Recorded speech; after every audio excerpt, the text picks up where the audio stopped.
बच्चों, आप लोग सभी कैसे हो? आशा करती हूँ सभी अच्छे होंगे। आज मैं आप लोगों का हिंदी थर्ड लैंग्वेज का नेक्स्ट क्लास लेने जा रही हूँ, क्लास 7 का। तो मैं आप लोग का आज नया चैप्टर स्टार्ट करूँगी। जो चैप्टर का नेम है सर्कस वाला तोता, चैप्टर 18। ये आप लोग का नया चैप्टर है। तो इसमें आप लोग को एक तोते के बारे में बताया गया है, जो एक साधारण तोता ना होकर एक विचित्र तोता है, जो कि सर्कस में रहता था। वहाँ से उड़कर पिंकू के छत पे आकर रहता। तो उसी के बारे में मैं आप लोग को बताऊंगी कि वो जो तोता जो कि सर्कस से उड़कर वो पिंकू के छत पे आकर बैठा था, फिर उसके आगे क्या होता है मैं इसके बारे में बताऊंगी। सभी अपना किताब निकालें। देखिए मैंने ये पेज निकाला। ये आप पेज नंबर 120 निकालें। ये जो है आपका चैप्टर 18 सर्कस वाला तोता। ये पार्ट एक और सर्कस के रोमांचक दृश्य दिखाता है, वहीं एक तोते के बारे में भी बताता है। तोता सामान्य रंग रूप का ना होकर बड़ा विचित्र था। वो सर्कस से उड़कर पिंकू की छत पर आ गया था, बाद में वहीं चला गया। ठीक है, तो जब वो पिंकू के छत में सर्कस से उड़कर आ गया था, उसके बाद क्या हुआ इसके आगे हम पढ़ेंगे। पिंकू के घर के पास सर्कस लगा हुआ था। शहर की दीवारों पर बड़े बड़े पोस्टर लगे हुए थे, जिनमें शेर तथा अन्य जानवरों के कारनामे दिखाए गए थे। कहीं हाथी मौत के कुएं में मोटरसाइकिल चला रहा था, तो कहीं तोता तरह तरह के करतब कर रहा था। एक पोस्टर में शेर के मुंह में आदमी का सिर देखकर पिंकू के रोंगटे खड़े हो गए। कहीं शेर गुस्से में आकर इस आदमी की गर्दन को अपने नुकीले दांतों से चबा डाले तो जैसे कि हम लोग जानते हैं कि सर्कस में नए नए कारनामे दिखाए जाते हैं। उसमें जो है जानवरों और पक्षियों के भी कारनामे देखने को मिलते हैं। तो वहीं पिंकू के घर के पास एक सर्कस आया था और उसी शहर में दीवार पर पोस्टर लगे थे, जिसमें विभिन्न तरह के सर्कस के पोस्टर लगे थे, जिनमें से शेर और उसमें से अन्य जानवरों के कारनामे दिखाए गए थे। जैसे हाथी मौत के कुएं में मोटरसाइकिल चला रहा है, तो कहीं तोता पर करतब दिखा रहा है। फिर किसी पोस्टर में किसी आदमी का सिर देखकर पिंकू का रोंगटे हो गया। क्या उसमें दिखाया गया है, किसी पोस्ट में दिखाया गया है कि शेर के मुंह में एक आदमी का सिर है। ठीक है, जिसमें दिखाया गया कि शेर गुस्से में आकर उस आदमी के गर्दन को नुकीले दांतों से चबा डाले तो क्या होगा। वो इसी चीज़ को सोच रहा है कि अगर शेर गुस्से में आकर उस आदमी के गर्दन को चबा डाले तो क्या होगा। एक दिन पिंकू की कक्षा के कई विद्यार्थियों ने सर्कस देखने का कार्यक्रम बनाया। पिंकू भी सर्कस देखना चाहता था। एक दिन क्या हुआ, पिंकू की कक्षा के अनेक छात्र मिलकर सर्कस देखने का कार्यक्रम बनाया। पिंकू भी सर्कस देखना चाहता था। उसने घर आकर अपनी मम्मी से सर्कस देखने जाने का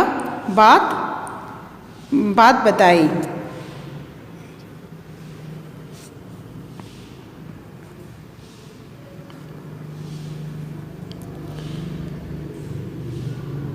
फिर है मम्मी बोली, मैंने भी आज तक सर्कस नहीं देखा है, मैं भी सर्कस देखना चाहती हूँ।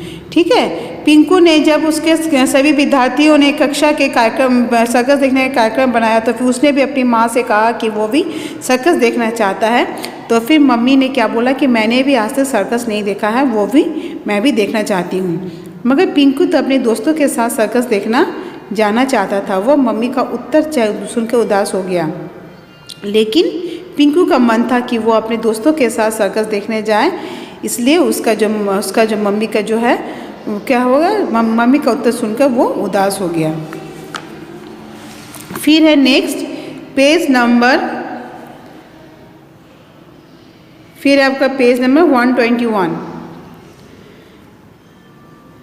खाना खाकर चुपचाप अपनी मेज पर बैठकर होमवर्क करने लगा।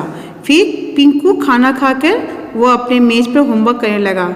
आज उसने अपनी प्रिय कार्टून प्रोग्राम भी नहीं देखा। कार्टून के प्रोग्राम भी नहीं देखा। मम्मी सब समझ गई। वो बोली, तू इतना उदास क्यों हो गया? मैंने तुझे सर्कस देखने जाने से मना थोड़ी ही किया था। उसकी माँ ने क्या कहा कि तुम इतने उदास क्यों हो रहे हो? मैंने तुम्हें सर्कस देखने के लिए मना नहीं किया। मैंने तो केवल इतना कहा कि मैं भी सर्कस देखना चाहती हूँ।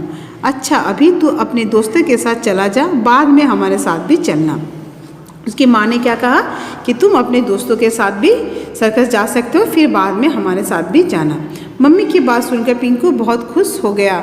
उसने तेज़ी से अपनी होमवर्क समाप्त किया और क्रिकेट का बैट लेकर खेलने के लिए उड़नछू हो गया। वह अपना होमवर्क समाप्त करके फिर वो खेलने के लिए चला गया। मम्मी उसे दूध पीने के लिए पुकारती रह गई। मैदान में सारे दोस्त उसकी प्रतीक्षा कर रहे थे। तो फिर वो अपना होमवर्क समाप्त करके वो क्रिकेट का बैट लेकर खेलने के लिए चला गया और उसकी मम्मी उसे दूध पीने के लिए पुकार रही थी, लेकिन वो चला गया और मैदान में सभी उसके दोस्त प्रतीक्षा कर रहे थे। तो आज हम यहीं तक पढ़ेंगे। फिर देखिए इसमें कुछ ये जीवन मूल्य दिए हुए हैं। पहला जैसा है माँ के प्रति आदर सम्मान का भाव रखना। तो जिसमें इसमें कहा है कि पिंकू जब अपने मन की भावना माँ को वो बताता है कि उसके क्लास के सभी विद्यार्थी जो है, उसके जो सभी दोस्त हैं वो सर्कस देखने जाएंगे, तो फिर उसकी माँ क्या कहती हैं कि वो भी जाएगी। इससे क्या होता है, वो भी जाना चाहती है, तो उससे वो भी एक दिन सर्कस देखने जाएगी। तो ये सुनकर क्या होता है, पिंकू का मन उदास हो जाता है, लेकिन उसने अपनी माँ से कुछ नहीं कहा है। इससे क्या पता चलता है कि वह अपनी माँ की भावनाओं को वह सम्मान करता है।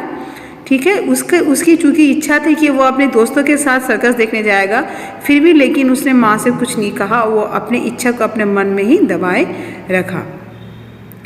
तो बच्चों ये आप लोग को जीवन मूल्य समझ में आ गया है। अब मैं आप लोग को कुछ शब्दार्थ बताऊंगी। जैसे देखिए है यहाँ पे, पहला है आपका कारनामे। कारनामे का मतलब क्या होता है, कर्तव्य। ठीक है, बहुत सारे कर्तव्य दिखाना। जैसे सर्कस में देखते हैं बहुत सारे कारनामे दिखाए जाते हैं। उदास यानी सुस्त, ठीक है, सैड होना, मन खराब होना।